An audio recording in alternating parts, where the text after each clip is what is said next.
What's up everyone, I'm your female otaku and I'm here to review the finale episode of Danganronpa 3 Zetsubo Hen. And for those of you who don't know, instead of an episode 12 of Zetsubo Hen, since you know this is the finale of Zetsubo Hen, next week we're going to have a special Hope arc.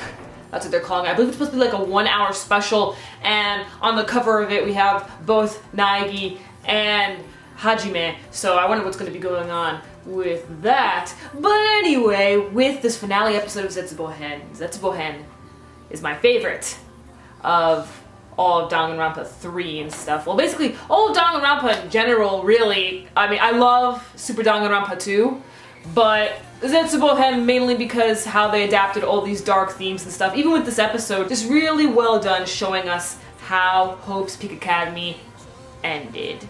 And Junko actually erased everyone's memories of Izuru upon Izuru's request. And this makes a lot of sense, because if you remember, before they were brainwashed and stuff over in SDR2, Nagito, he first met Izuru on the boat, and he found him so fascinating and everything. You remember all that? But that was after Nagito was in despair and everything, you know, he had Junko's hand and stuff like that. This was a way later down the road.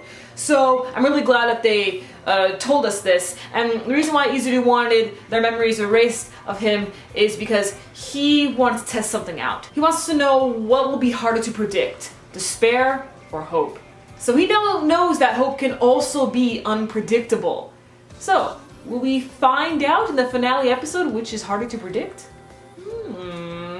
I think that's hinting that Izuru will be in the finale episode of Mirai Hen. One thing I am disappointed in though is that we did not get to see Tengen fall into despair. Maybe they're actually trolling us and Tengen really isn't the mastermind over in Mirai Hen. I don't know. Maybe Mirai Hen will have Tengen explain, hey, why are you in despair and everything like that. Like, I don't know. Because I really thought that we would get that in this episode. But Tengen seemed normal. Unless if he's acting, you know, just like Chisa and stuff, or something happened between these moments. I have no idea. Junko was sitting on a higher platform watching all the students, you know, kill each other and everything, and then she sent out a mass text, and then she's like, thanks everyone for your hard work. And then they show the footage of Monokuma over at the Monokuma theater, and then you saw their eyes get all hypnotized and everything, so we can assume that it's like the same way how it was over in Mirai Hen with the hypnotizing and then how they committed suicide. Well, this was a mass suicide, and they all jumped from the buildings. God damn it, that's fucked up. Another really interesting thing was when Junko and the rest of her classmates were putting up the borders. And I didn't know that they were the ones that did it themselves. For a second I thought that Junko brainwashed them to put up the borders, but no, they all were acting normal and everything, so I'm assuming that they all thought, hey, let's protect ourselves and the school, let's put up the borders. So that's what they were doing. And Junko was talking to Mukuro, being all like, I'm worried about this guy. She's talking about Naegi, and she's just all like, Naegi's luck is different from Nagito's. This is something that I really can't analyze.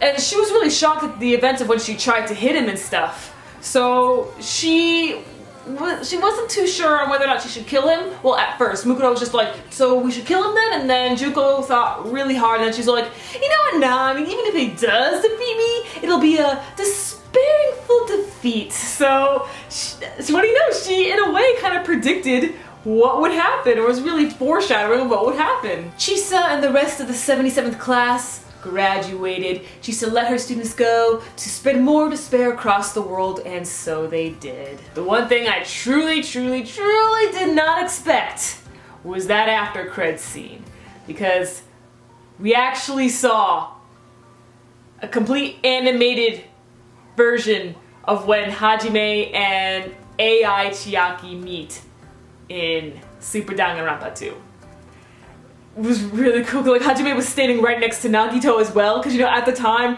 Nagito and Hajime, they were like boys and stuff like that, and Nagito was helping Hajime, being introduced to everybody and stuff. Like, oh my gosh, I was like, wow, you have no idea. Just the way how they made Chiaki talk too, they made it so much more obvious that that is not Chiaki, that is definitely an AI, because she sounded like a program and not like Chiaki at all, because you know, Chiaki is dead. But man, I really wish they showed how Chiaki became an AI, because someone, a certain someone, should have met Chiaki, and we should have seen this encounter to where then after Chiaki died, then she would be created as an AI and to play Overseer with Monami over in the game, in the Neo World program. But no, we didn't get that. Why? Because like seriously, people are saying that like either it's Chihiro who created AI Chiaki, or some people are also saying Mihaya Kakokahara created her. So I'm just all like, can we please get some confirmation? Are we really just going to accept that she just suddenly became an AI? Okay, there wasn't a certain encounter, there wasn't a certain person she had to meet, because there's definitely had to be a certain person she had to meet for her to become an AI. So come on, seriously, I felt like they dropped the ball on that one. Overall, this episode really felt like an epilogue, and not exactly a finale, but it's probably the best that they did that, since you know, the overall finale of Danganronpa 3 is Miraihen. And we're about to get that real soon. So let me know your overall thoughts on Zetsubohen as a whole. And catch you tomorrow as I live react to JoJo's Bizarre Adventure Part 4, Diamond is Unbreakable, and Thunderbolt Fantasy. I'm your female otaku, sayonara.